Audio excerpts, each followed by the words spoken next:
Hello, I'm Simon Whistler. You're watching the Today I Found Out YouTube channel, and in the video today we're looking at what really happens when someone enters the Witness Protection Program.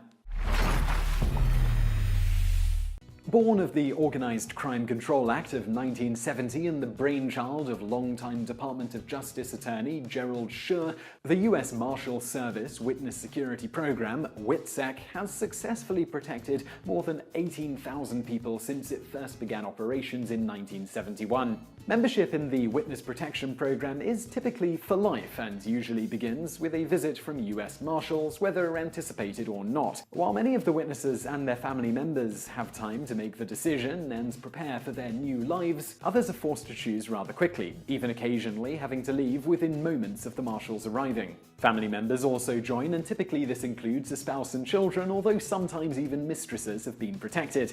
And since the program requires that all participants leave everything behind, including parents, siblings, assets, and identity, innocent family members and informants alike are faced with an impossible decision: join the program and lose the life you've built, or stay and potentially literally lose your life. Relocation sites are chosen by WITSEC marshals, although families are allowed to choose from several options. The location ultimately chosen is then disclosed to only a few people within the program. Before beginning their new lives, family members are given new identities. One woman, Jackie Taylor, née Jacqueline Crouch, who was 7 when her family entered the program in 1981, later remembered spending hours practicing writing her new name while waiting to be placed. Once a witness has finished testifying, the family is transported to the new location, where they are often put up in a hotel until a suitable home is chosen. Relocated families receive a monthly stipend, along with money for housing and other expenses that are eventually phased out after the adults have had enough time to find a new means of supporting themselves. Early on, when the program was being developed, many things fell through the cracks. WITSEC marshals often either had to forge documents or simply failed to provide them for everyone. For example, Jackie Taylor was never given a birth certificate, nor, obviously, is she able to get one from anywhere. So when she was little, she couldn't play softball, and later in life she had a difficult time enrolling in college and getting married. In addition, although today there are set limits for expenses, that policy only came about after some serious growing pains. For example, after the acting head of the Los Angeles crime syndicate, Aladina Jimmy the Weasel Fratianno, turned informant in 1978, he was paid nearly $1 million over the next 10 years while in the program. Perhaps worth it, Fratianno's testimony ultimately helped to convict more than 24 gangsters. On the other hand, in addition to paying for food, housing, living expenses, and healthcare, WITSEC was also paying for unnecessary expenses, including Fratianno's wife's plastic surgery and even a monthly stipend for her mother. So in 1987, when Fratianno's information dried up, so did the government's patience, and WITSEC cut off his income and stopped providing 24/7 protection.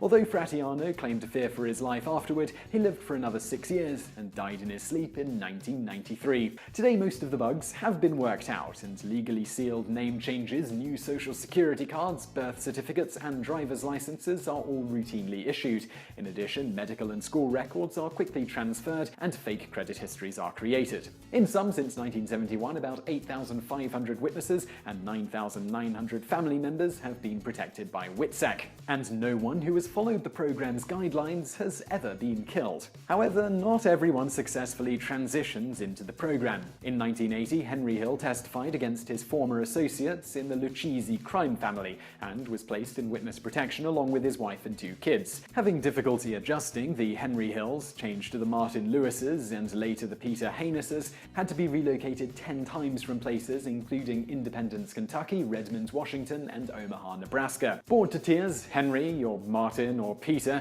continued with his criminal activities and during the 1980s was arrested for crimes ranging from assault to drunk driving to burglary.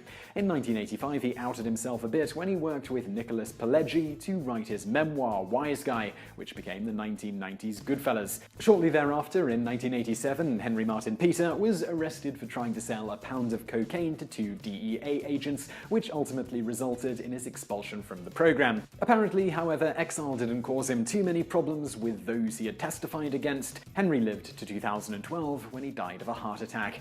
So I really hope you found that video interesting. If you did, please do give us a like below, and if you haven't subscribed to our channel, do so by clicking that button on the screen. Also, if you think this was interesting, do share it with a friend. There's loads of sharing tabs below, so choose a platform and share away. Over there on the right are also a couple of other videos you'll probably like if you enjoyed this one, and I know you can't click on any of the things on the screen now if you're on a mobile device, so I will include links in the description below, and thank you for watching.